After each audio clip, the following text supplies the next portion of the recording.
You're in a sales ballgame. You get it? And I know a lot of you in this room don't like sales, would hate the idea of being in sales, and doing door-to-door sales or doing cold calling is the last thing in the world that you want to do. But guess what? In order to get hired, you know I'm right, you are in the sales game. Every single one of you. And if you're not in the sales game, you're not going to get hired. Now, what do I mean by the sales game? You're marketing yourself. You are the product. You're the most important product there is. You have to look at yourself that way. Because again, what is the employer looking at? When you're going to sell somebody advertising, and I used to sell advertising. I've been in the sales game for 30 years professionally, so I understand how it works.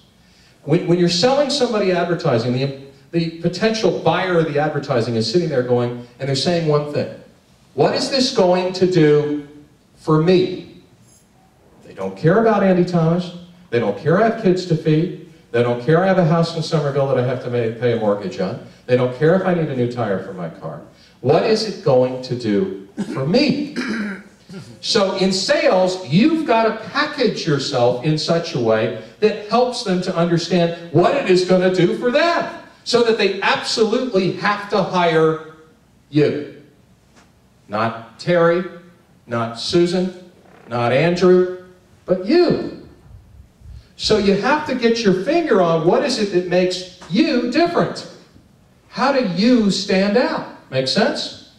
Have you started to work with that a little bit? With your resume maybe, and how you're pitching yourself? Because it is a pitch. I've made some changes. I've still got to get more specific in my resumes. Okay. Yes, and we'll get to that too in terms of specifics on the resume. So remember, write things down about what you want to do. And we talked about this on television the other day. I want to make sure I cover this enough. I want you to feel empowered that you can reinvent yourself at any time. And the smartest people in the world have reinvented themselves every couple of years anyway, because they get noticed. And I gave you Hootie and the Blowfish as a great example of that. Now here's another trick. When you're going out on the interview process, you wouldn't believe the number of people I saw, good people staffing, that had such low, and I don't mean this in a mean way, but they had low self-esteem. Okay? You and I talked about that. We've spent some time on that. I remember that. And so, when you go on a job interview, okay, we're going to help you with this, okay? I just know you get real nervous. That's right. It's going to be okay, all right? It's going to be all right. We're going to cover this. Here's the deal. If you have 5 applicants and you get an interview, all 5 people get interviewed, you get interviewed and 4 other people, and you go in and you don't feel good about yourself, and you don't feel strong about yourself, you're not going to get hired. I'm sorry, but you're not going to get hired. Because they're going to pick somebody that shows confidence. Because confidence, I hate to say it, sells. Okay, so you've got to get the confidence working again. That's my biggest part of the mission. You have a question? Sure. I do. I've tried to read different things, including there's a guy who has a column in the Sunday paper, Classified, that you probably know his name. Anyway, in this employer's market with lots of people job hunting. That's a good phrase you used, by the way. It is an employer's market. You need to understand that. It is not an employee market. It's not a college person market. It's an employer market. Yeah. And they're not, I'm presuming they're not giving everyone who's filed an application an interview. No. And Minuscule.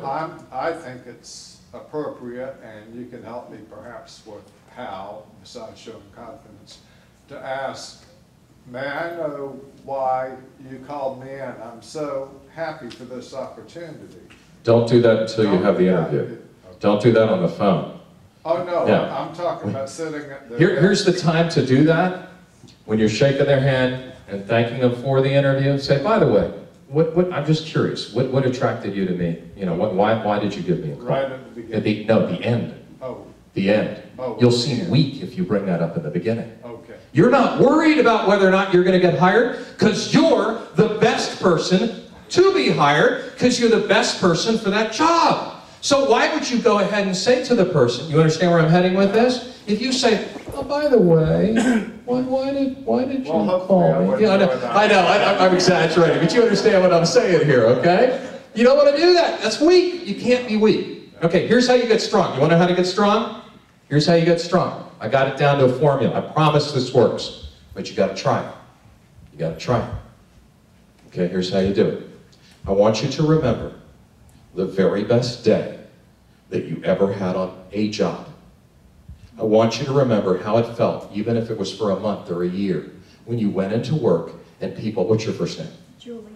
Julie, people said, Julie, will you help me with this project? Will you help me? You are so good, Julie. Julie, you're just the brightest person we have here in this company. I am so glad to have you here in this company. Will you fix this problem for me? No problem. See? You've got to get to that person. That's the trick. I call it the wounded doe syndrome. And I saw it every day at Goodwill, every single day. People would come in, and they'd be like this, and their shoulders are down, and they're not feeling good about themselves. I understand why. I'm not belaboring, or I'm not cutting them down. I understand why. I know how it feels. I've been there. I just have learned to knock that out of me fast, because there's no time for that. Okay? So here's the trick. Remember this. God gave you talent. It's inside of you. There's no way anybody or any company can take it out of you and throw it away. You still are a talented person. Even though you've been fired. Even though you've been laid off. You're still the best manager. Aren't you a good manager? Are you a good manager? I can look. I love it. Hear that confidence? I'm a very good manager. That's how you got to get to. You got to get back to that. You got to get it in you. So remember this. Talent does not leave your body, go out of the leg, into the foot, and into the floor when you get fired. Your self-worth shouldn't either. You're still a good person. It's the economy. It's the mortgage companies. It's the way people have spent their money. It's the debt load in the country. It's a lot of things that were beyond your control. It's not your fault. Don't let it be your fault. Don't personalize it. Okay?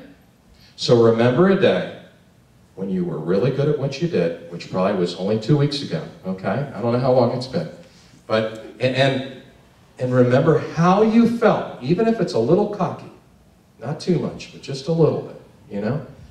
Because if somebody had asked me, am I a good broadcaster, I would still to this day say, one of the best. Now, I'm no Rush Limbaugh, but one of the best, okay? And it's a little cocky, but it's okay, because I know what I'm good at and I know what I'm bad at. I'm a great interviewer. I was not a great rock and roll DJ, so that's not what I was good at. There are plenty of things I'm not good at, and I would tell you what those things are. But you got to know your strengths, and you got to rely on those. So if it means going to the beach and sitting in the sand, saying a prayer, or just talking out loud, or just feeling good with the waves, I don't care what it is. To get yourself feeling good before you go on an interview, the last thing in the world you want is to go on an interview like this. And I know you're going to try to pump it up. I know you're going to put on that smile, but we as interviewers can see the smile quickly leave. We watch. We're very good at watching. I'm a skilled interviewer. I hired people for a living. I know when they're having trouble. I can read it. So can other people. So you got to get yourself genuinely in a good spot. Does that make sense? Perfect sense. Thank you. I try to be a very practical person. I don't think life is complicated. You know, it's funny. I'll philosophize for just a minute. I'm 51 years old, and what I've learned in life is that things really can happen for you if you dream them first. And I know you've heard this a million times. I'm a living example. All of you will become living examples of that, and you probably have been that at some point in your life. All right.